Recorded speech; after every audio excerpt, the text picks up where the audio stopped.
عزیزوں بزرگوں دوستوں، ہندوستان کی آزادی کے لیے قربانیوں کے پیش کرنے میں علماء نے اس کو اللہ کا راستہ قرار دیا اور بے شمار قصص اور سٹوریز ہیں. آپ پڑھیے تاریخ، آپ جانیں گے دلی سے مراد آباد تک اور دلی سے پشاور تک علماء اور مسلمانوں کی لاشیں ہر درخت پر لٹکی اور ٹنگی ہوئی تھی. وہ کائے کے لیے قربانی دی تھی تاکہ 2024 میں جو لوگ برسر اقتدار ہوں یا جو فرقہ وارانہ فساد برپا کرنے والے ہوں، جو اتیاچار کرنے والے ہوں، جو مائنورٹیز پہ ظلم کرنے والے ہوں اور جو غریبوں کے گھروں کو بلڈوز کرنے والے ہوں، کیا ان علماء نے اپنا خون، کیا ان علماء نے یہ قربانیاں اسی لیے دی تھی تاکہ اس کے بعد 2024 میں ان سے دیش بھکتی کا سرٹیفکیٹ مانگا جائے؟ تاکہ اسی لیے قربانیاں دی تھی تاکہ مسجدوں کے آواز اور اس کی اذان سے وہ صاحب ایک کمیونٹی کو تکلیف ہو تو اس پر بیل لگایا جائے؟ آپ یاد رکھیے، آپ اپنی قربانیوں کو یاد کیجئے اور آپ یہ طے کیجئے، یہ فیصلہ کیجئے، یہ ڈیسیژن لیجئے کہ ہمارے بزرگوں نے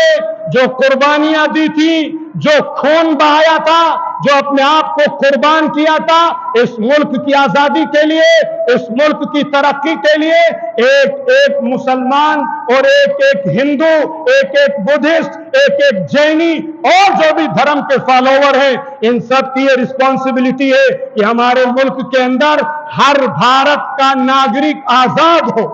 ہر بھارتی ناگرک جو ہے وہ سکون کے ساتھ، اطمینان کے ساتھ، چین کے ساتھ اپنا ویپار کرے، اپنا بزنس کرے، اپنی زندگی گزارے. اسے کسی کا ڈر، کسی کا خوف، کسی کی دہشت اس کے اوپر نہیں ہونی چاہیے. اور اس میں بڑی ذمہ داری حکومت کی ہوتی ہے کہ اگر کوئی ایسی ایکٹیویٹی کرتا ہے تو اس میں کوئی تفریق نہیں کرنا چاہیے. اگر ملک کے امن کو کوئی غارت کرنے والا ہے، اگر ملک کے چین کو کوئی ختم کرنے والا اور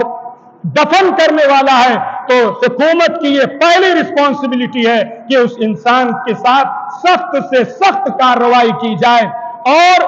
آزادی کیا ہے اور آزادی کہتے کسے ہیں، آزادی ہوتی کیا ہے، اس کے اوپر انشاءاللہ آئندہ ہفتے بات کی جائے گی. لہذا آپ اپنی تاریخ پڑھیں، اپنی ہسٹری پڑھیں، اپنے اندر جذبہ اور ولولہ پیدا کریں، اپنے اندر اپنے مسلمانوں کی قربانیوں کو پڑھ کے اپنے دیش کی ترقی کے لیے، اپنے دیش کے ڈیولپمنٹ کے لیے، اپنے دیش کی آزادی کے لیے، ہر قسم کی غلامی سے اپنے دیش کو بچانے کے لیے اپنے آپ کو، اپنی نسلوں کو، اپنی کمیونٹی کو، اپنے سماج کو، اپنے پڑوسیوں کو تیار کریں. یہ ہماری ذمہ داری ہے. انشاءاللہ آئندہ ہفتے